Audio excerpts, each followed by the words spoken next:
Улучшение позиции Якутии в национальном рейтинге по инвестклимату обсудили члены проектного офиса. Сегодня под председательством Владимира Солодова состоялось очередное заседание по данной тематике.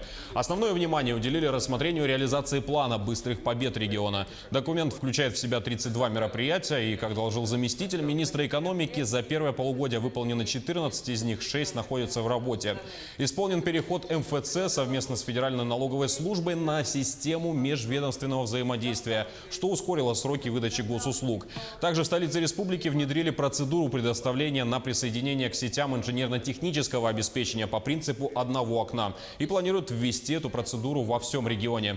Далее участники обсудили вопросы, касающиеся выстраивания конструктивных отношений с предпринимателями, создания более удобного интерфейса официальных сайтов профильных министерств и ведомств.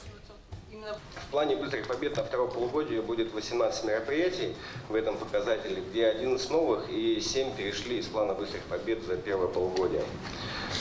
Создание горячей линии, проведение Дня открытых дверей для представителей бизнеса по получению госуслуг Росреестра. В прошлом году мы все помним, что у нас были задержки, но наш МФЦ с Росреестром, они быстренько в течение 2-3 месяцев вышли на регламентный уровень.